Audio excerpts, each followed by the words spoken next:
السلام علیکم دوستو۔ ویسے تو جنت بالخصوص مسلمانوں کے لیے بنائی گئی ہے، مگر بعض روایات کے مطابق دنیا کی تاریخ میں کچھ ایسے مخصوص جانور بھی گزرے ہیں جو اللہ کے مقرب بندوں کے ساتھ نسبت کی وجہ سے کل بروز محشر اللہ رب العزت کے حکم سے جنت میں داخل کیے جائیں گے۔ دوستو، کون سے 10 جانور اور کس وجہ سے جنت میں جائیں گے، یہی آج کی اس ویڈیو میں بتانے جا رہے ہیں۔ نمبر 1، حضور صلی اللہ علیہ وسلم کی اونٹنی القصواء۔ ناظرین، قصواء حضور صلی اللہ علیہ وسلم کی اونٹنی کا نام تھا۔ یہ وہی اونٹنی تھی جس پر سوار ہو کر نبی کریم صلی اللہ علیہ وسلم نے مدینہ منورہ کی جانب ہجرت فرمائی تھی۔ روایات کے مطابق آپ صلی اللہ علیہ وسلم کی اونٹنی سب سے پہلے جنت میں داخل کی جائے گی۔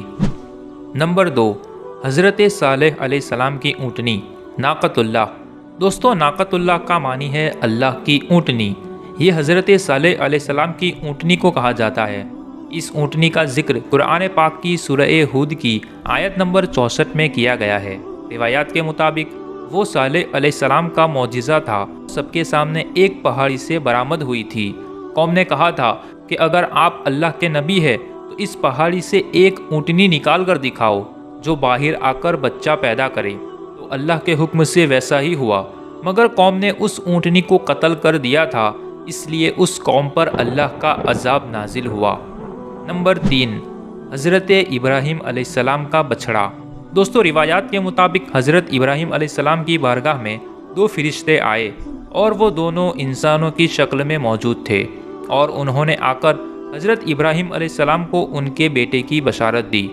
چونکہ وہ دونوں فرشتے انسانوں کی شکل میں بطور مہمان آئے تھے، اس لیے ان کے لیے حضرت ابراہیم علیہ السلام نے ایک بچڑا ذبح کیا کہ ان کو کھانا کھلایا جائے۔ جب کھانا پیش کیا گیا تو انہوں نے کہا کہ ہم اللہ کے فرشتے ہیں۔ دوستو، اس بچڑے کے حوالے سے بعض روایات میں آیا ہے کہ وہ بھی جنت میں جائے گا۔ نمبر 4، حضرت اسماعیل علیہ السلام کا مینڈھا۔ دوستو، جب اللہ رب العزت نے حضرت ابراہیم علیہ السلام کو ان کے بیٹے حضرت اسماعیل علیہ السلام کو اللہ کی راہ میں قربان کرنے کا حکم دیا تو آپ اپنے بیٹے کو ذبح کرنے کے لیے لے گئے۔ جب آپ نے حضرت اسماعیل علیہ السلام کو ذبح کرنا شروع کیا تو اللہ پاک نے ان کی جگہ جنت سے ایک مینڈھا نازل فرمایا۔ ناظرین، روایات کے مطابق وہ مینڈھا جنت سے آیا تھا، اس لیے کل بروز قیامت جنت میں ہی داخل کیا جائے گا۔ نمبر 5، موسیٰ علیہ السلام کی گائے۔ دوستو، اس گائے کا ذکر قرآن مجید میں بڑی تفصیل سے موجود ہے۔ سورہ بقرہ اسی گائے کے نام پر ہے۔ بنی اسرائیل کے لوگوں نے ایک قتل کر دیا تھا۔ موسیٰ علیہ السلام نے اللہ کے حکم سے ان کو ایک موٹی تازی پیلی گائے ذبح کرنے کا حکم دیا۔ اس کے گوشت کا ٹکڑا لاش پر مارا گیا۔ اس شخص نے زندہ ہو کر قاتل کا نام بتایا اور پھر واپس مر گیا۔ ناظرین، جو گائے ذبح کی گئی تھی وہ بروز محشر جنت میں داخل کی جائے گی۔ نمبر 6، حضرت یونس علیہ السلام کی مچھلی۔ دوستو، حضرت یونس علیہ السلام اپنی قوم کو عذاب نازل ہونے کا بتا کر وہاں سے چلے گئے۔ ایک کشتی میں سوار ہوئے تو طوفان آ گیا، کشتی ڈوبنے لگی۔ ان لوگوں کا یہ رواج تھا کہ اگر کشتی میں کوئی غلام بھاگا ہوا بیٹھ گیا ہو تو کشتی ڈوب جاتی ہے۔ کشتی والوں نے کہا، لگتا ہے کشتی میں کوئی غلام اپنی قوم سے بھاگا ہوا ہے، تو اسے سمندر میں ڈال دو۔ پورا اندازی کی گئی تو تینوں بار حضرت یونس علیہ السلام کا نام آیا۔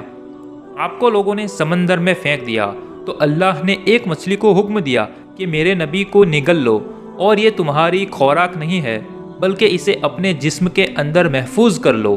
ناظرین، روایات کے مطابق آپ اس مچھلی کے پیٹ میں 40 دن تک زندہ رہے۔ نمبر 7، حضرت عزیر علیہ السلام کا گدھا۔ دوستو، آپ اللہ کے نبی تھے، آپ کو بخت نصر نے قید کر لیا تھا۔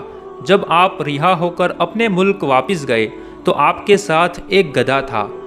ناظرین، روایات میں آیا ہے وہ گدھا بھی حضرت عزیر علیہ السلام کے ساتھ نسبت کی وجہ سے جنت میں داخل کیا جائے گا۔ نمبر 8، حضرت سلیمان علیہ السلام کی چونٹی۔ دوستوں، اس چونٹی کا ذکر قرآن مجید میں بڑی تفصیل سے موجود ہے، بلکہ اللہ رب العزت نے اس چونٹی کے حوالے سے پوری سورہ نمل نازل فرمائی ہے۔ حضرت سلیمان علیہ السلام لشکر لے کر جا رہے تھے کہ راستے میں چونٹیوں کا بیل تھا۔ چونٹیوں کے سردار نے باقی چونٹیوں سے کہا کہ سلیمان کا لشکر آ رہا ہے، اپنی اپنی بلوں میں داخل ہو جاؤ۔ اس چونٹی سے حضرت سلیمان علیہ السلام نے کلام کیا جس کا ذکر قرآن مجید میں موجود ہے۔